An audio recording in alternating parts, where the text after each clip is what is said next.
Well, hello everyone, I'm Father Mike Ackerman. I'd like to welcome you back to our second episode of Behind the Scenes with Praise Nation. And we're here with Father Levi Hartle and Joe Jacobs. Great to be with you both again. Thank you, Father Mike. It's great to be back. So now, in the first episode, we kind of talked about Praise Nation and what it looks like, but I think for people that maybe haven't been there, how did Praise Nation even come about? Like, where did this even come from? That's a great question. So Praise Nation, I think, as we discussed in the first one, the Praise Nation, there's a sense of the people of God praising God and what that is, but this specific ministry, Festivals of Praise, has been something that actually, when I was a young person, I experienced at Steubenville, and it was so powerful that we asked our pastor, hey, could we do some music at our church? So we did praise and worship music and things at our church for masses, and then I got to go to Grove City College and do more praise things there. And entering the seminary, I remember we had a retreat with Bishop Zubik and all the guys, and Father Bob McCreary was there during the retreat, and a couple of us were just praising the Lord, and the bishop came around the corner. We didn't realize he was praying in like a separate chapel. And he was like, so, what's going on? And we were like, oh, sorry, Bishop, we didn't realize you were doing praying headlights. there. Yeah, Oh, we no. were like, and he was like, no, can I join you guys? And we're like, yeah. And so we spent another 20 minutes praising the Lord with the bishop, and he said, I want to see this come to the diocese. And about a semester later, he asked if we would do a little festival of praise there at the seminary, and I'm sure you remember we had a little seminary experience, which that was kind of the first festival of praise that I had experienced bringing to the Diocese of Pittsburgh. And what year would that have been? That was 2000... 9, 10? I guess it was... 9, probably. We entered 2008, and I think it was the spring of 2008. Okay. It was either... Somewhere there, 2008, 2009. So you brought it to the diocese. That was crazy. And I mean, it was just an amazing happening because the bishop was like, I want to see this happen. And so he's like, okay, you're in charge. And I was like, I don't know what that means. I've never done anything like this before. Right. So I didn't have a clue. No pressure. Yeah, but I was excited for it. And I ended up like calling all the nuns in the diocese and like all these people and stuff and inviting them. And we ended up having like 450 people come and just praise God at that. And it was amazing. We were like, wow, this is awesome. So that was really beautiful. And that was a group of seminarians that was doing that worship. And then, of course, you and I teamed up and we had done different festivals of praise throughout the diocese through the years.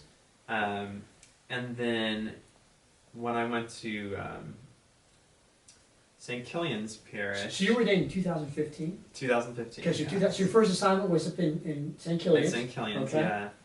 So I went there and we were having a good time and praising God, and shortly after getting there was a Joseph and Mary couple and another Joseph and Mary couple, and they both came to me and said, we'd want to do praise and worship stuff, why can't we do that?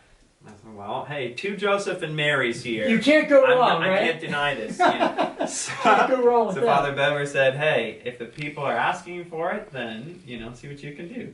So we started gathering and praising, and within a few weeks of doing that, we had like 50 people. Wow. And people were just really excited and on fire, and let's do this. So there was a bit of vision that came with those people. We said, well, let's try to figure out what this means, what's it look like. And so this kind of vision was formed.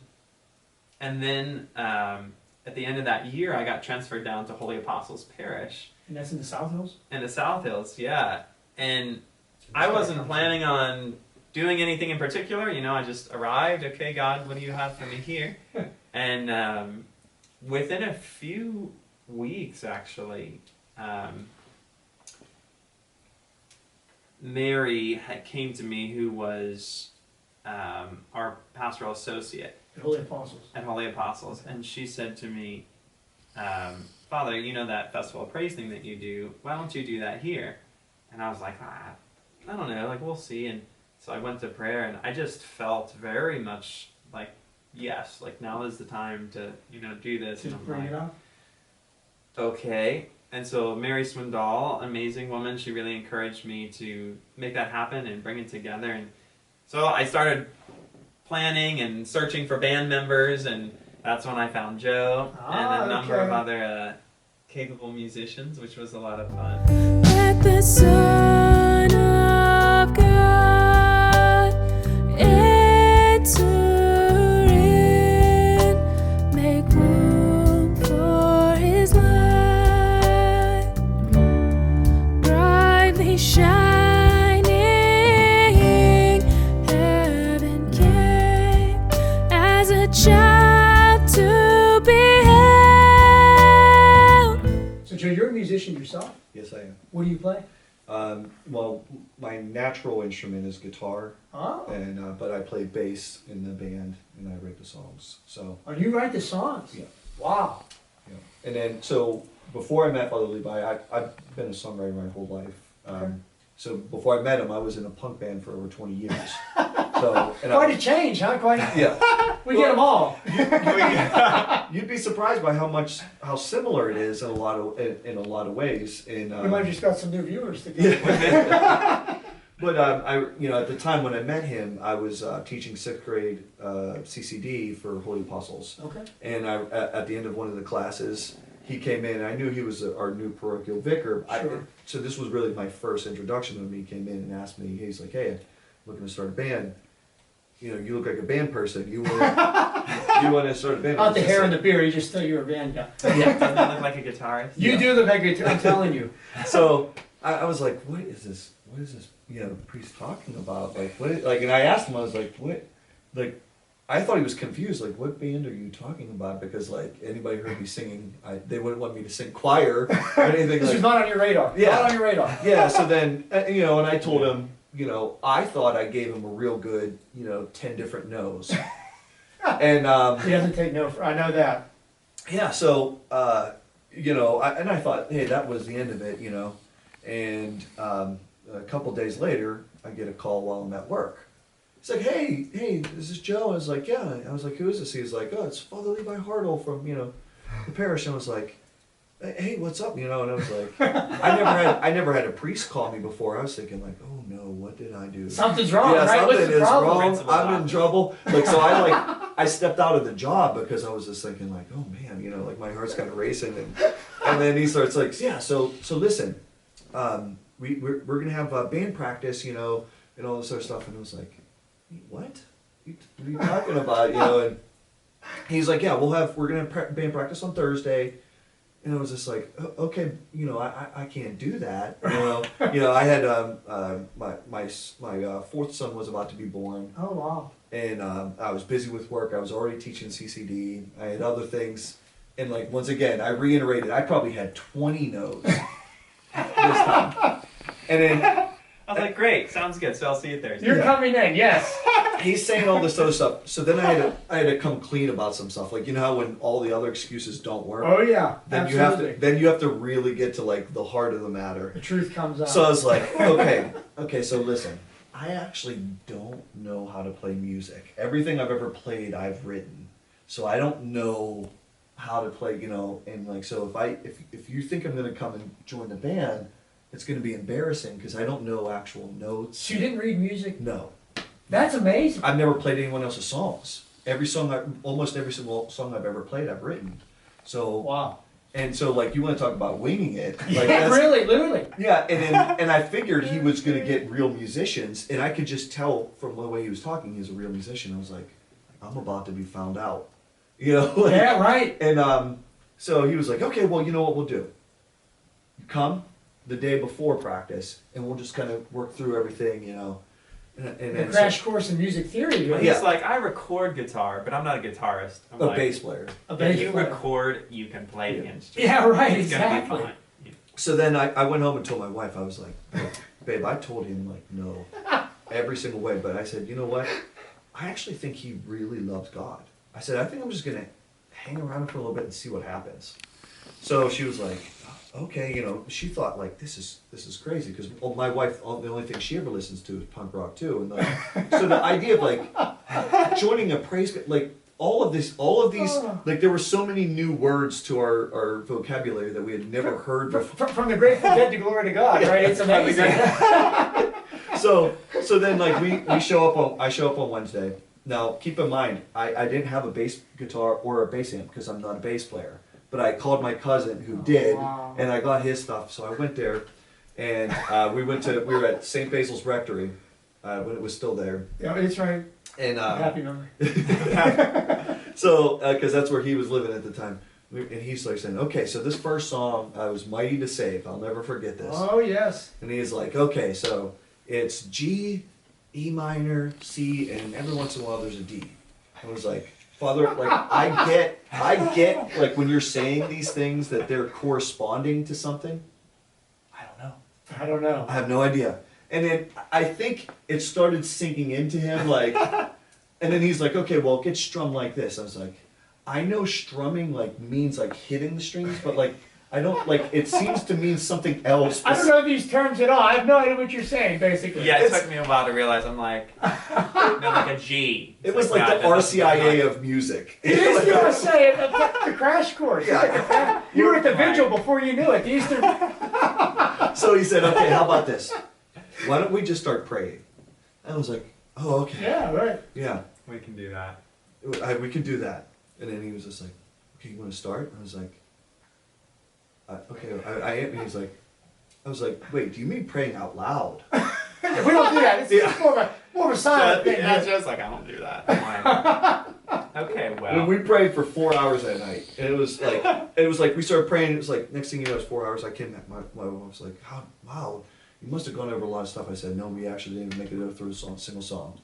I said, but it turns out we can pray for 4 hours. She's like, you did not pray for 4 hours. Yeah, don't lie to me. What are you doing? Yeah, No. and I was like, babe, and it appears I'm in a praise band. Rejoice and sing, behold our King. Here is his cross over his grave. Heaven has knelt, behold and beheld. Love descends upon his children. That hooked you. That Well, prayer and the, yeah, because it kind of confirmed to me. I was just like, wow, this priest is on fire. Yes. Like, and it's like you don't encounter that without catching on fire yourself. And then we went to Yeah. practice the next day. I winged it. I faked it as best as I could. But you made it. I did, and then he tells us at practice. I met these people.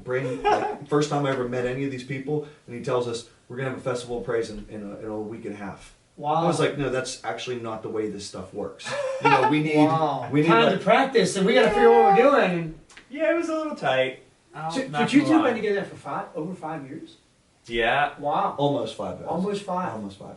Yeah, almost 5 years. Almost Yeah. 5 years. So was Praise Nation around the entire time of that, or did that become a little bit? No. So it started with those first festivals of praise. So Okay. Mary Swindoll asked, and then I think I said, yeah, in 2 months, like I'll put a band together and we'll have a festival of praise. And so I think it was about 2 months. So we did. So yeah, I had the band. I'm like, yeah, in about a couple weeks we're gonna have a festival of praise. They're like, Do you I'm ring like, the it's not headlights that hard. again? We'll figure it out.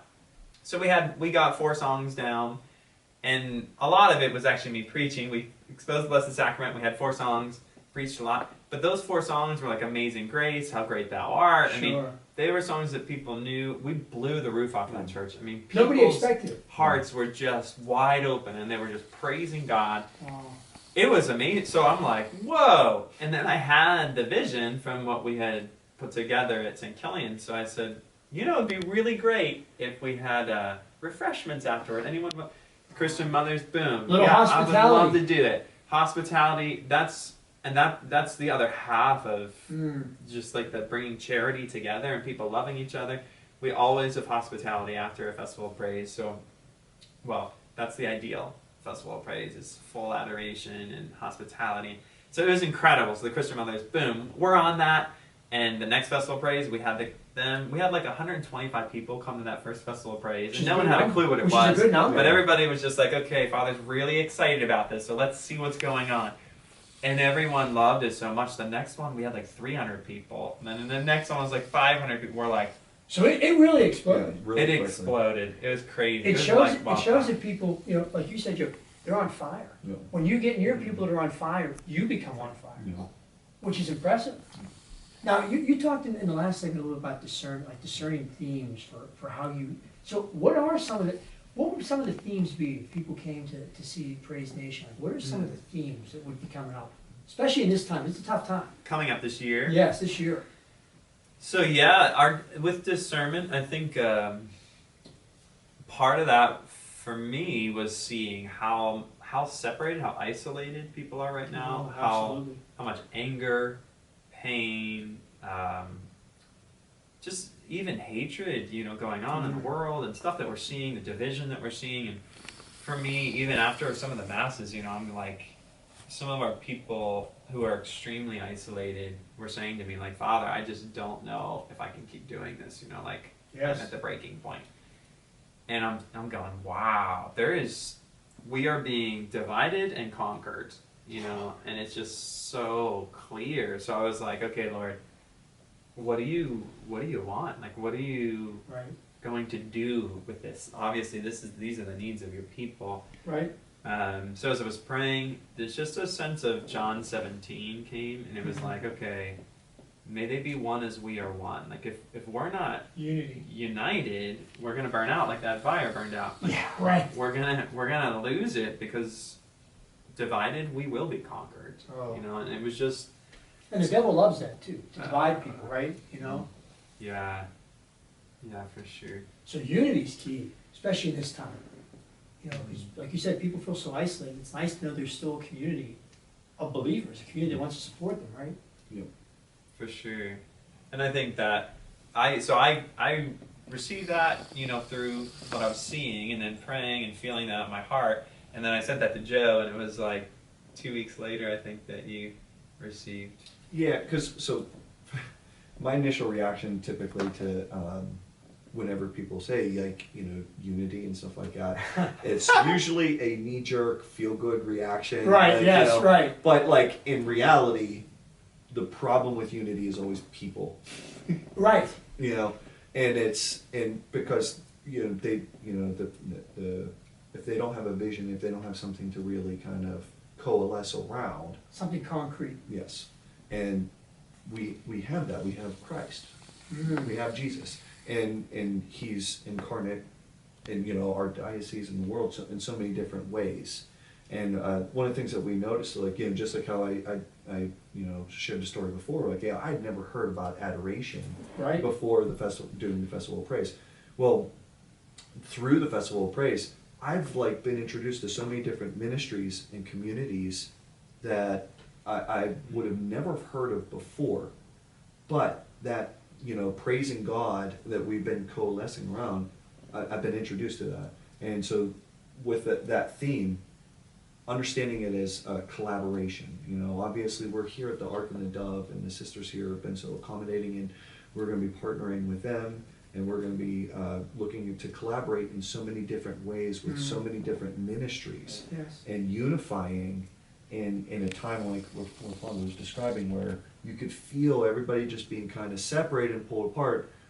There's so much goodness, truth, and beauty in all of these ministries, and we should be celebrating it and actually loving one another in their ministries. Not trying to use each other's ministries, not trying to bring them together in a sense where they lose their individuality, but celebrate the individual beauty of each ministry and really just love one another in that. Rejoice and sing, behold our King. Here is His cross, over His grave. Heaven has knelt, behold and beheld. Love descends upon His children. And we need each other. I mean, I think that's one of the great things, Praise Nation. It's not just one person. It's not just, well, that's what Father Levi and Joe do. It's, everybody's needed. Whether you're coming to praise, whether you're on hospitality, whether you're in the band, whether you come to worship, and whether, everyone's needed to make that work. It's beautiful. In our case, like, you know, with our executive team, we have Bev and Joyce, and like, without them, I mean, they've been The administrators, you need that Yeah, to well, organize this, right? Yeah. There's so much more. They're just like that. They're that driving force. That they're that beauty that, you know, is just integral to making everything work. And then we have a beautiful leadership team that, you know, helps discern, and actually that core team that actually gets everything done. It's unity on the team. Unity on the team, which spills out to unity. You know? Exactly. I think that's a beautiful reflection to think about, especially this year and this time. It's been so dark and so difficult. We unite around Christ. We unite, you know, as a family of believers, right? So, Joe, Father Levi, thanks so much for that reflection. I think unity fits, you know, oh so well, especially for this time as we begin this new year, 2021. I hope that you'll continue to stay with us, because in our next segment, we're going to explore more about Praise Nation. So please come back for Behind the Scenes with Praise Nation. God bless.